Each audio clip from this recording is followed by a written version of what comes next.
पिछली क्लास में अपन ने इलेक्ट्रोकेमिस्ट्री का टॉपिक सेल तक, इलेक्ट्रोकेमिकल सेल तक कर लिया था। मतलब अपन जो पढ़ रहे हैं वो है इलेक्ट्रोकेमिस्ट्री।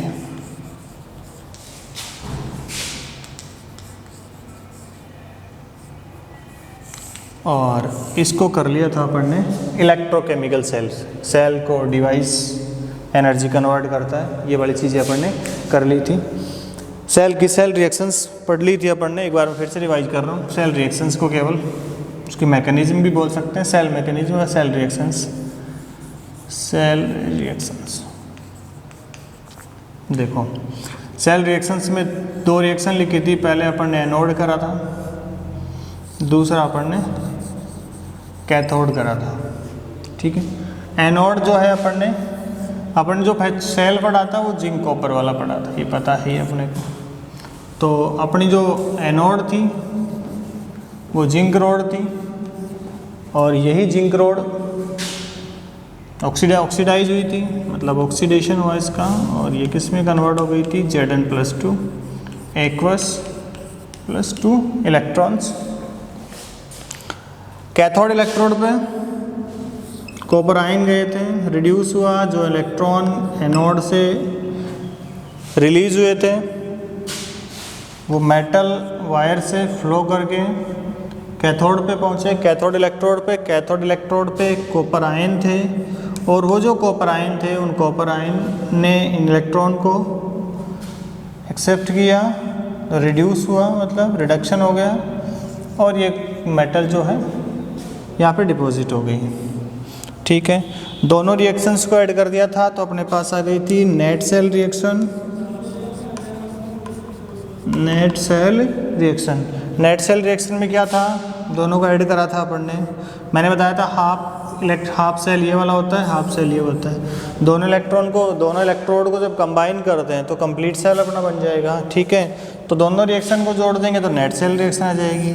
अब जब नेट सेल रिएक्शन आएगी तो नेट सेल रिएक्शन को लिखने से पहले क्या करेंगे, यहाँ पे लिया ZnS प्लस ये वाला लिया Cu+2 एक्वस फॉर्म में था। ये वाला इलेक्ट्रॉन से इलेक्ट्रॉन कैंसिल हो जाएगा, रिएक्शन जो है अपनी कौन सी हो जाएगी, रेडॉक्स।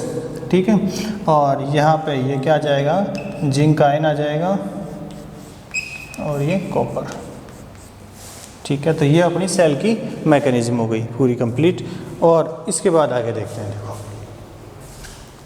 सेल मैकेनिज्म हुई, और मैकेनिज्म के बाद में अपन ने साल्ट ब्रिज जोड़ा था। फंक्शन ऑफ साल्ट ब्रिज लिख सकते हैं आप, फंक्शन ऑफ साल्ट ब्रिज बताया भी था मैंने। फंक्शन ऑफ साल्ट ब्रिज क्या करेगा, साल्ट ब्रिज पहले तो यू शेप ट्यूब होती है ये,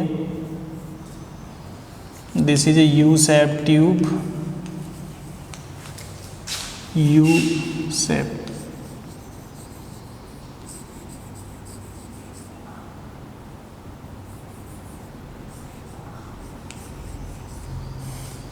filled with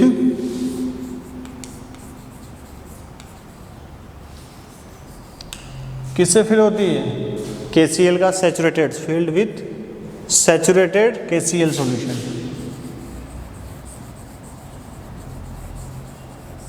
saturated KCl solution. ठीक है, तो जो साल्ट ब्रिज था, this is a U shape tube होती है, filled with saturated KCl। Agar से भी इसको सैचुरेटेड कर सकते हैं। ठीक है,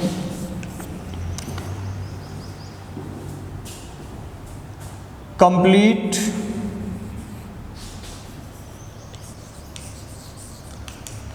द इंटरनल सर्किट, सेल का जो भी इंटरनल सर्किट होगा उसको ये कंप्लीट कर देगा। दूसरा फंक्शन हो गया, पहला तो क्या हुआ, यू शेप ट्यूब हो गई जो सैचुरेटेड KCl सॉल्यूशन से फील्ड होती है। दूसरा क्या करेगा, कंप्लीट करेगा कौन सा, इंटरनल सर्किट। जो भी सेल में एक आउटर सर्किट होता है, एक इंटरनल सर्किट होता है। इंटरनल सर्किट को मतलब दोनों कंटेनर को ये ऐड करेगा, तो ये इंटरनल सर्किट हो गया। थर्ड जो इसका फंक्शन क्या है इसका, the main function of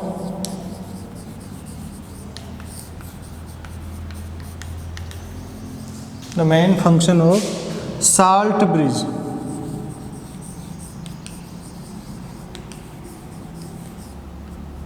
is ion exchange।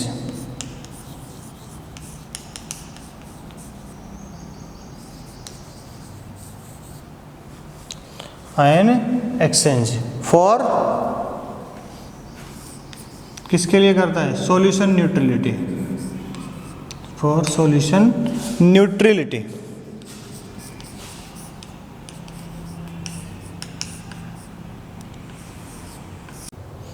तो देखो सबसे जो ये तो इसकी शेप हो गई भाई, कैसा होता है ये साल्ट ब्रिज, क्या काम करता है, दो मेन काम है। एक तो इंटरनल सर्किट को कंप्लीट करता है, दूसरा जो मेन काम है साल्ट ब्रिज का, आयन एक्सचेंज का काम है। क्यों, क्योंकि ये जो सॉल्यूशन अपन ने लिए थे, एक में जिंक सल्फेट का लिया था, एक में कॉपर सल्फेट, उनको न्यूट्रल बनाए रखना, उन पे चार्ज क्या रखे, जीरो। तो ये क्या करता है, जो भी आयन जिधर दोनों में कॉमन है उस आयन का क्या करता है, एक्सचेंज करता है, जिससे सॉल्यूशन की न्यूट्रलिटी बनी रहती है। तो साल्ट ब्रिज का मेन फंक्शन हो गया आयन को एक्सचेंज करना, किसके लिए करना, न्यूट्रलिटी के लिए करना। ठीक है, तो ये वाला अपना ये इसका हो गया।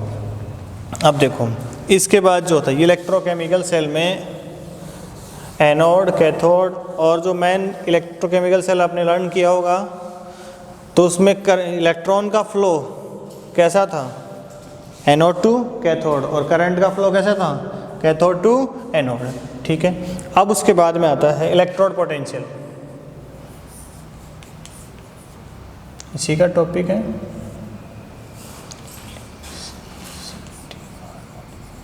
इलेक्ट्रोड पोटेंशियल,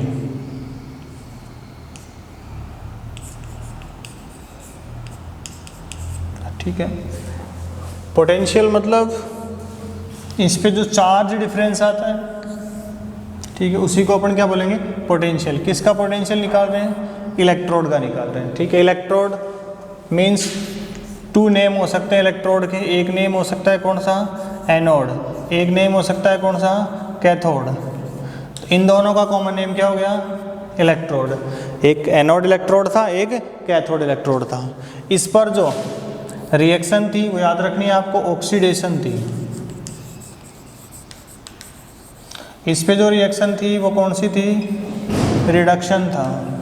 ठीक है, अब ये तो हो गया इसका इलेक्ट्रोड। इस पोटेंशियल वर्ड का मीन ध्यान रखना है, क्या होता है इसका mean, potential word means charge difference, केवल पोटेंशियल, चार्ज डिफरेंस। जो भी चार्ज का डिफरेंस आता है उसको अपन क्या लिखेंगे, पोटेंशियल लिखेंगे। ठीक है, किस पे डिफरेंस आ रहा है, इलेक्ट्रोड पे। ठीक है, इलेक्ट्रोड कौन कौन से, एनोड और कैथोड। तो पोटेंशियल टू टाइप का हो गया, एनोड पोटेंशियल और कैथोड पोटेंशियल। एनोड पोटेंशियल किसके कारण होगा, ड्यू टू द ऑक्सीडेशन, तो इसको नाम दे सकते हैं ऑक्सीडेशन पोटेंशियल। इसको कौन सा पोटेंशियल दे सकते हैं, रिडक्शन पोटेंशियल, क्योंकि ये रिडक्शन के कारण होगा।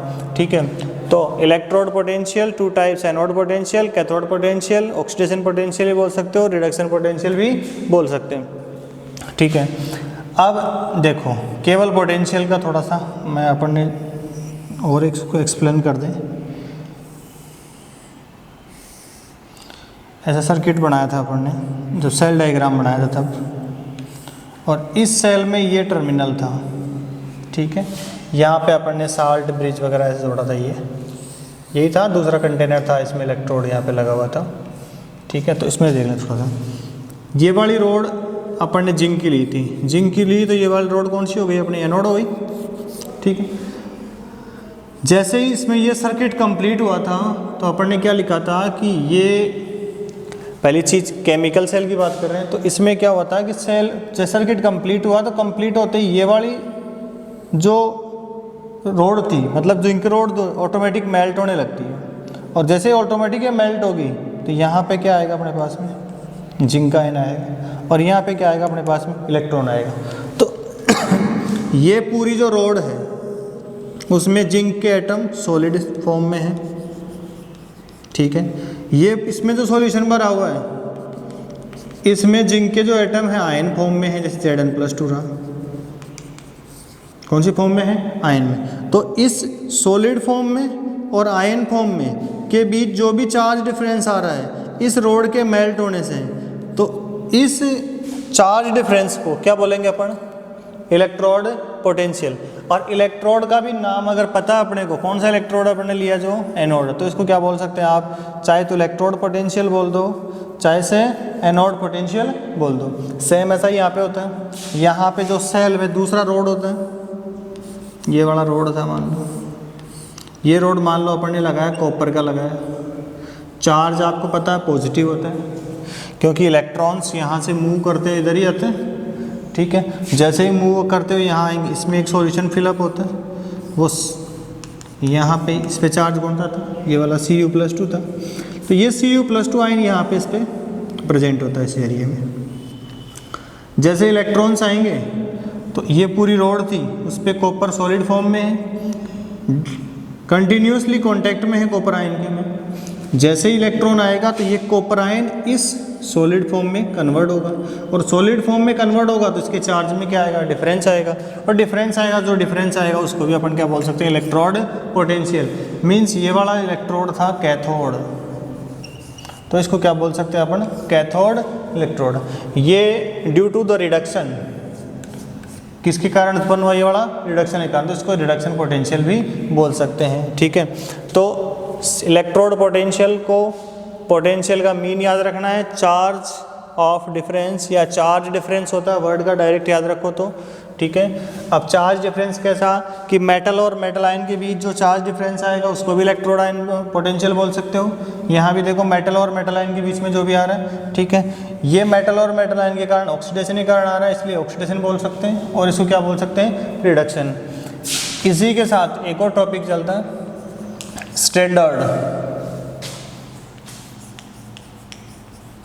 Standard electrode potential. स्टैंडर्ड मतलब कंडीशन से अप्लाई कर दी अपन ने। स्टैंडर्ड का मतलब होता है अपन इसको फिक्स कर दिया इसमें टेम्परेचर को, ठीक है। प्रेशर की अगर गैसेज स्टेट में आता है प्रेशर, इसमें ज़रा वो नहीं, और कॉन्सेंट्रेशन को, अगर इन तीनों को फिक्स, कॉन्सेंट्रेशन यूनिट हो, टेम्परेचर 298 केल्विन हो, और फिर अपन किसको मेजर करें? इलेक्ट्रोड पोटेंशियल को मेजर करें, तो इस कंडीशन में जो इलेक्ट्रोड पोटेंशियल आएगा उस इलेक्ट्रोड पोटेंशियल को क्या नाम दे देंगे? स्टैंडर्ड इलेक्ट्रोड पोटेंशियल नाम दे देंगे, ठीक है। अब जैसे इलेक्ट्रोड पोटेंशियल 2 टाइप का, वैसे स्टैंडर्ड इलेक्ट्रोड पोटेंशियल भी 2 टाइप का। कौन सा? एक एनोड स्टैंडर्ड इलेक्ट्रोड पोटेंशियल और एक कैथोड, मतलब सेम है, केवल कि इलेक्ट्रोड पोटेंशियल और स्टैंडर्ड इलेक्ट्रोड पोटेंशियल में इतना ही है कि इसको जब मेज़र किया जाता है, कैलकुलेट किया जाता है, तो टेम्परेचर को रखा जाता है 298 केल्विन, प्रेशर को लिखा जाता है 1 एटम, और कॉन्सेंट्रेशन को लिखा जाता है 1 यूनिट या 1 मोल पर लीटर। तो तीनों कंडीशन ये अप्लाई करें तो इलेक्ट्रोड पोटेंशियल स्टैंडर्ड में आ जाएगा, नहीं कर रहे हो तो केवल इलेक्ट्रोड पोटेंशियल आ जाएगा। अब एक और चीज़ जो समझनी है अपने को, पोटेंशियल जो वर्ड होता है उसको अपन रिप्रेजेंट करते हैं ई से। किससे रिप्रेजेंट करेंगे? कैपिटल ई से, ठीक है। अब जैसे मान लो आपको इलेक्ट्रोड का निकालना, तो यहाँ पे लिख देंगे इलेक्ट्रोड, ठीक है। आपको मान लो एनोड का निकालना, तो आप क्या लिख देंगे? एनोड। आपको मान लो कैथोड का निकालना, तो आप क्या लिख देंगे? कैथोड। ध्यान से समझो मेरी बात, दोबारा से देखो। वर्ड पोटेंशियल को रिप्रेजेंट करते हैं ई से। ई अगर आप इलेक्ट्रोड का निकाल रहे हो तो इलेक्ट्रोड हो गया, एनोड का निकाल रहे हो तो एनोड का हो गया, कैथोड का निकाल रहे हो तो कैथोड का हो गया, ठीक है।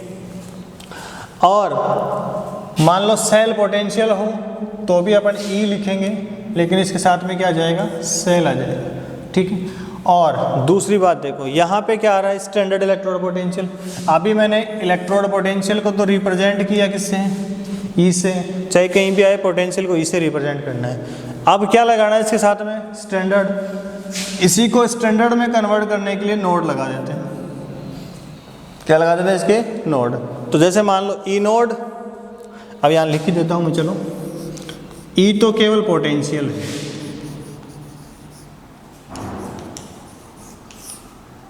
ठीक है, और ई नोड क्या है? स्टैंडर्ड इलेक्ट्रोड पोटेंशियल है।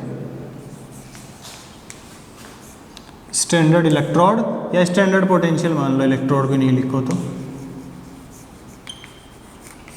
स्टैंडर्ड। तो कुल मिला के बात है, ई के साथ अगर नोड लगा दिया मीन्स वो कौन सा हो गया? स्टैंडर्ड। दोनों चीज़ें एक ही हैं, दोनों को मेजर करने का तरीका अलग अलग है। अगर आप मेजर उसमें कर रहे हो तो स्टैंडर्ड हो जाएगा, नॉर्मल कंडीशन में कर रहे हो तो केवल पोटेंशियल हो जाएगा। तो difference of charge metal and metal ion, जिस भी इलेक्ट्रोड पे है उसी का इलेक्ट्रोड पोटेंशियल हो जाएगा। इसके साथ ही ये केवल इलेक्ट्रोड का पोटेंशियल हो गया। इलेक्ट्रोड को ऐड करने से, इलेक्ट्रोड को जोड़ने से अपने पास बनता है सेल। आपकी 11th की नोटबुक में लिखा हुआ, अभी आप वहाँ से भी रिवाइज कर सकते हैं, पूरा पढ़ा था अपन ने ये वाली चीज़। देखो, इलेक्ट्रोड पोटेंशियल के बाद में आता है अपना सेल पोटेंशियल। क्या चीज़ आ रही है अपनी? Cell potential. अब देखो, सेल पोटेंशियल को रिप्रेजेंट करना तो डायरेक्ट लिख देंगे ई से, तो क्या आ गया अपना? ई सेल, ठीक है। सेल में हमेशा पोटेंशियल जो है पॉजिटिव इलेक्ट्रोड, मतलब कैथोड का ज़्यादा होता है एनोड का। तो सेल में दो चीज़ें, दो इलेक्ट्रोड है, दोनों इलेक्ट्रोड के पोटेंशियल का जो डिफरेंस आएगा, मतलब फॉर्मूला होता है ई कैथोड, उसमें से लेस कर देंगे ई का पोटेंशियल और किसका? एनोड का। तो अगर कैथोड के पोटेंशियल में से एनोड का पोटेंशियल आप लेस कर देते हो तो उस कंडीशन में जो सेल पोटेंशियल आता है उसे अपन क्या कहेंगे? उस सेल का सेल पोटेंशियल कहेंगे। मतलब कैथोड और एनोड के बीच में जो चार्ज का डिफरेंस आता है वो उस सेल का सेल पोटेंशियल कहलाता है। इस सेल पोटेंशियल से अपने को ये पता चलता है कि उस सेल से कितना करंट अपने को मिलेगा, कितनी धारा मिलेगी अपने को उससे। अगर आपको ये सेल पोटेंशियल था, मैं इसके साथ नोड लगा दूं तो आप इसको पढ़ोगे स्टैंडर्ड सेल पोटेंशियल। क्या पढ़ेंगे इसको? Standard cell potential. तो क्या आएगा? सेम फॉर्मूला रहेगा, इससे नोड लग जाएगा। ई नोड कैथोड माइनस ई नोड एनोड, ठीक है। ये लो, इसको पढ़ेंगे स्टैंडर्ड सेल पोटेंशियल, यहाँ लिख लेना, भूल जाओगे तो। Standard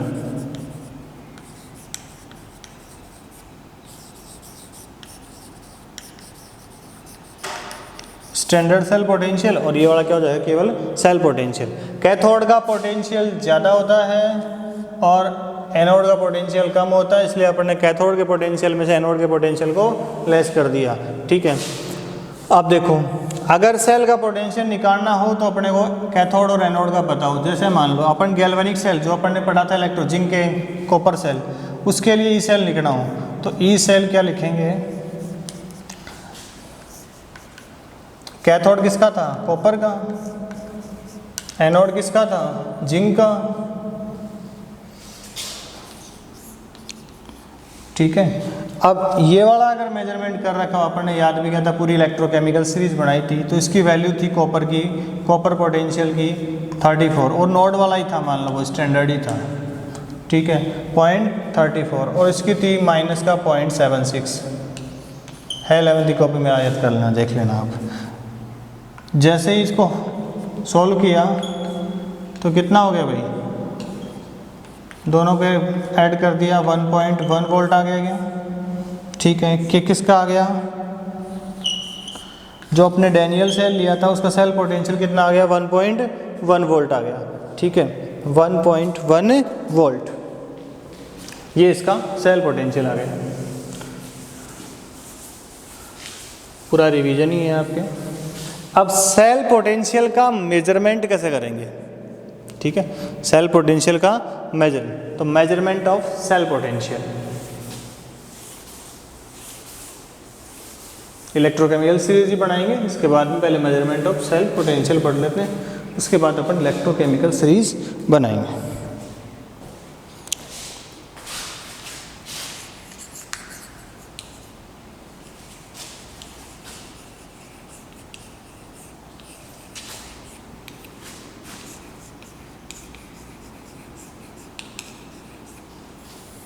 measurement of cell potential.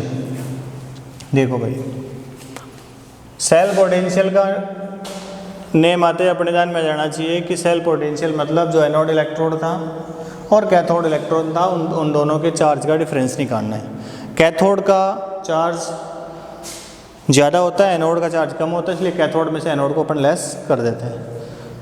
अब पोटेंशियल का यूनिट जो होता है, पीछे नहीं लिखा हो, एक तो रिप्रेजेंट तो करते हैं ई से, यूनिट जो होता है वोल्ट होता है और वोल्ट को वोल्टमीटर से ही मेजर करते हैं। ठीक है, अब डायरेक्ट अगर अपने को मेजर करना हो किसका, इलेक्ट्रोड का सेल पोटेंशियल, तो आप उससे कर सकते हो। पहले अपन इलेक्ट्रोड पोटेंशियल ही मेजर कर लेते हैं। एक बार फिर से मैं डायग्राम बना रहा हूँ उसका।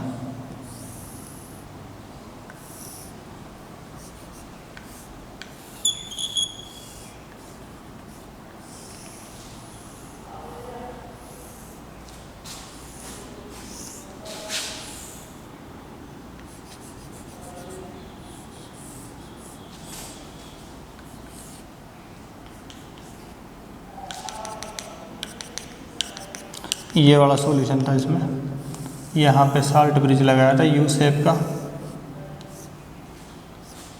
ठीक है, अब यहाँ जो वोल्टमीटर का पार्ट है, यहाँ मान लो वोल्टमीटर ऐड कर दिया और यहाँ पे सोर्स जो करंट बनेगा उससे सोर्स ले लिया। तो वोल्टमीटर में जो रीडिंग आ रही है वो सेल पोटेंशियल क्या जाएगी, क्योंकि वोल्टमीटर दोनों का डिफरेंस ही बताएगा।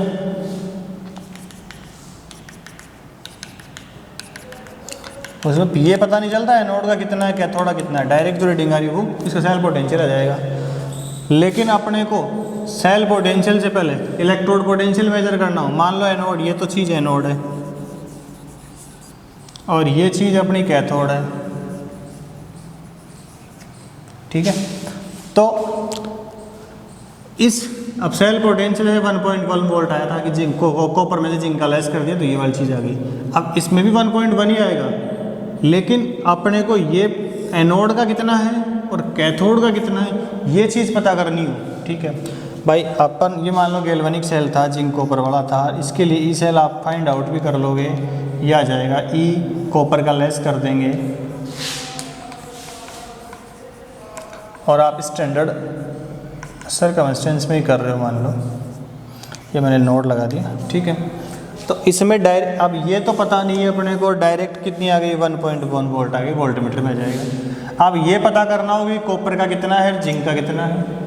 भाई इसके इक्वल तो वैल्यू पता है अपने को, भाई इसके इक्वल क्या है, Cu + 2Cu minus Zn + 2 Zn, Zn + 2 Zn।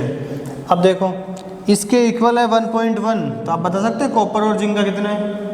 तो इसमें क्या है कि अपने को यदि इलेक्ट्रोड का पता करना है, सेल का पता है, इलेक्ट्रोड का पता करना है, जैसे मान लो ये चीज़ पता कर, तो ये पता होना ज़रूरी है ही है अपने को। अगर ये पता नहीं है तो आप ये पता नहीं कर सकते। इस अकेली चीज़ से इन दोनों में से अलग अलग पता नहीं कर सकते। तो अपन क्या करते हैं कि जैसे मान लो ये पूरा सर्किट था, पूरा कंप्लीट था, इसमें अपन ने मेजर कर लिया, यहाँ पे जो भी इलेक्ट्रोड ऐड किया, मान लो उसका पोटेंशियल कितना था, 0 था। कितना था, 0। अपन ने सेल का पूरा सर्किट कंप्लीट किया, वोल्टमीटर जोड़ा, तो वोल्टमीटर में तो सेल पोटेंशियल ही आएगा। अब इसका यदि 0 है तो चार्ज डिफरेंस इसका ही आएगा, कि चार्ज डिफरेंस जो आएगा, भाई मान लो यहाँ पे जिंक ही है और जिंक का 0.76 है माइनस का, तो 0.0 में से माइनस का ये लेस करोगे तो यही बचेगी। तो कुल मिला के मेरा कहने का मतलब यह है कि अगर आपको एनोड का पोटेंशियल पता करना है तो आपको कोई ऐसा इलेक्ट्रोड उसमें सेल में ऐड करना पड़ेगा जिसका पोटेंशियल पहले से पता हो। जैसे मान लो ये वाला ऐड कर लिया। और जनरली इलेक्ट्रोड पोटेंशियल को मेजर करने के लिए जो अपन नॉन इलेक्ट्रोड लेते हैं, एक तो नॉन होता है, नॉन होता है, जैसे मान लो ये नॉन हो गया, ये क्या हो गया, नॉन इलेक्ट्रोड काम में लेते हैं। वो नॉन इलेक्ट्रोड होता है SHE। क्या होता है, SHE, या क्या बोल सकते हैं इसको, NHE। मेरा कहने का मतलब अगर आपको सेल पोटेंशियल निकालना है तो सेल पोटेंशियल कब निकालोगे, जब आपको इलेक्ट्रोड पोटेंशियल आएगा। और इलेक्ट्रोड पोटेंशियल निकालने के लिए अपन एक नॉन इलेक्ट्रोड को यूज़ करते हैं, चाहे एनोड को यूज़ करना हो चाहे कैथोड का निकालना हो। और उस नॉन इलेक्ट्रोड के रूप में किसका यूज़ करते हैं अपन, NHE या SHE का। SHE किसके इक्वल है, S का मतलब स्टैंडर्ड, H का मतलब हाइड्रोजन और E का मतलब इलेक्ट्रोड। ठीक है, स्टैंडर्ड हाइड्रोजन इलेक्ट्रोड। और सेम वही NHE है।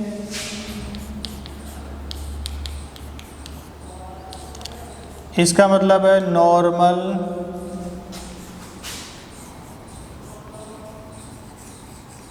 हाइड्रोजन, नॉर्मल हाइड्रोजन इलेक्ट्रोड, ये अपन काम में। तो NHE SHE क्या काम करेगा कि किसी भी कोई भी आपके पास अननोन इलेक्ट्रोड है, उसका पोटेंशियल आपको मेजर करना है, तो इस पोटेंशियल को मेजर करने के लिए आपको किसकी हेल्प लेनी पड़ेगी, NHE SHE। ये NHE SHE नॉन इलेक्ट्रोड के रूप में काम में लेते हैं। कैसा इलेक्ट्रोड है ये वाला, नॉन। इसी को काम में क्यों लिया, क्योंकि इसका पोटेंशियल जीरो होता है। क्या होता है इसका पोटेंशियल जीरो। पोटेंशियल जीरो होने से क्या फ़ायदा हो जाएगा कि मान लो आपको सेल पोटेंशियल पता है और एक का जीरो है, तो जो आपके पास रीडिंग आ रही है या जो आपके पास सेल पोटेंशियल आ रहा है वो इस इलेक्ट्रोड का ही आएगा, अननोन का ही। ठीक है, दूसरी बात, NHE SHE को दोनों इलेक्ट्रोड में काम में ले सकते हैं आप, एनोड ही बना सकते हैं और कैथोड ही बना सकते हैं। ठीक है, मान लो आपको एनोड का, या पहले NHE का डायग्राम बना लेते हैं। चलो देखो NHE का डायग्राम क्या होता है ये अब देख लो, पहले बनाना है आपको भी। एक कंटेनर लेना है, ये ले लिया। ठीक है, इसमें एक ग्लास ट्यूब, ये ग्लास ट्यूब रखती है।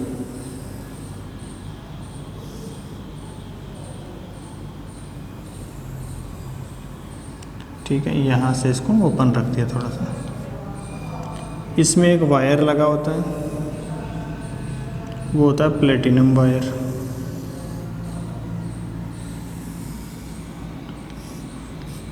यहाँ पे कॉर्क लगा के इसको बंद कर देते हैं। ठीक है, यहाँ पे एक प्लेट लगी होती है और इस प्लेट को अर्थ से ऐड कर देते हैं। ठीक है, इस ग्लास ट्यूब में 1 एटम प्रेशर पे H2 गैस को इसमें डालते हैं। ठीक है, इसमें एक सॉल्यूशन भरा होता है और वो जो सॉल्यूशन होता है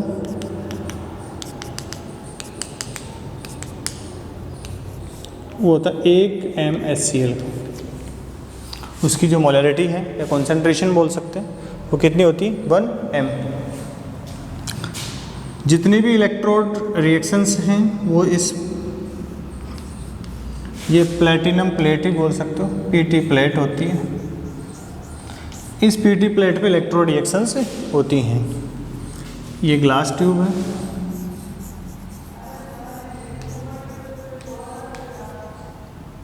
ये इसके अंदर प्लेटिनम वायर लगा हुआ है,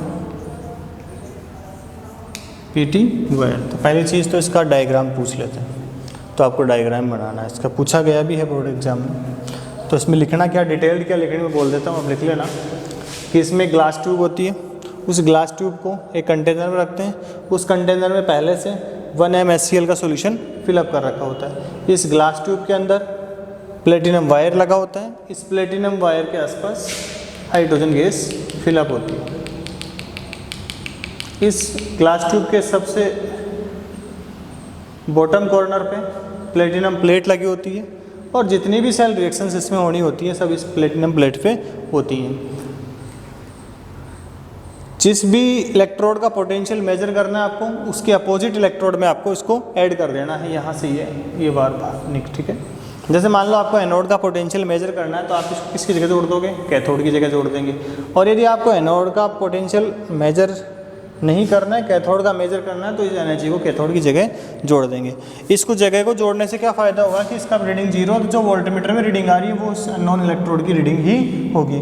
ठीक है, अब मान लो इसको दोनों जगह जोड़ सकते हैं, एट कैथोड और एनोड। तो एनोड पे आप जोड़ रहे हो तो क्या रिएक्शन होगी, और कैथोड पे आप जोड़ रहे हो तो क्या रिएक्शन होगी। एक चीज़ जो मैंने कल बेसिकली आपको बताई थी एनोड के लिए, मुझे याद रखना है, एनोड पे हमेशा जो रिएक्शंस होती हैं वो ऑक्सीडेशन होती है। साइन से इसको याद नहीं रखना था अपने को। ठीक है, तो reactions of NHE, reactions of NHE। आप देखो इसको अगर आप एनोड की जगह यूज करते हो तो एट एनोड की जगह आप यूज कर रहे हो तो इसकी क्या रिएक्शंस होंगी। एनोड का नाम आते ही अपने को पता हो जाना चाहिए कि इस पे जो रिएक्शंस आएंगी वो ऑक्सीडेशन होगी। ठीक है, देखो NHE में कौन सी गैस फिलअप करी थी, H2 गैस, 1 एटम प्रेशर पे 1 m का HCl। जैसे ये ऑक्सीडाइज होगी, ठीक है, ऑक्सीडाइज होगी तो क्या बनेगा 2H प्लस 2 इलेक्ट्रॉन, यही लिखेंगे अगर आप एनोड पे यूज़ कर रहे हो तो। ठीक है, प्लेटिनम वायर इसमें साथ में लिखा जाता है क्योंकि अकेला हाइड्रोजन गैस का आप इलेक्ट्रॉन नहीं करते। प्लेटिनम वायर इसलिए लिया है कि ये जो प्लेटिनम वायर है या प्लेटिनम मेटल जो है उसको अपनी इस हाइड्रोजन गैस को अपनी इस सरफेस पे एब्जॉर्ब कर लेती है इसको यहाँ पे, इसीलिए प्लेटिनम का वायर इसमें काम में लिया है क्योंकि ये हाइड्रोजन गैस को एब्जॉर्ब कर लेगी। ठीक है, एट कैथोड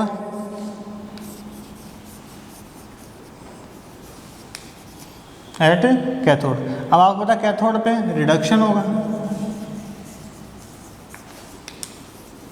कैथोड पे क्या होगा रिडक्शन, और रिडक्शन जब होगा तो अपने पास में देखो यहाँ पे क्या लिया था अपन ने H+। ठीक है, इलेक्ट्रॉन्स गेन करेंगे, मान लो 2 ले लो बैलेंस के हिसाब से, तो ये दोनों इलेक्ट्रॉन लेकर के रिड्यूस हो जाएगी, और रिड्यूस होगी तो ये वाली क्या बन जाएगी अपनी H2 गैस। तो मतलब आप इसको एनोड की जगह यूज़ कर रहे हो तो ये वाली रिएक्शन हो जाएगी, इसी को कैथोड की जगह यूज़ कर रहे हो तो ये वाली रिएक्शन हो जाएगी। मतलब दोनों पे इसको यूज़ कर सकते हैं, और इसका यूज़ करने का फ़ायदा ये है कि इसका पोटेंशियल खुद का 0 है, तो जो भी रीडिंग आएगी वो अननोन इलेक्ट्रोड की इलेक्ट्रोड पोटेंशियल हो जाएगा। और जब इलेक्ट्रोड पोटेंशियल आपको पता चल जाएगा तो सेल पोटेंशियल आप खुद निकाल ही सकते हो, क्योंकि सेल पोटेंशियल में आपने निकाला था कि कैथोड के पोटेंशियल में से इलेक्ट्रोड के पोटेंशियल को अपन लेस कर दिया था। ठीक है, तो ये अपना हो गया पोटेंशियल का टॉपिक। उसके बाद में अपन सेल डायग्राम करते हैं।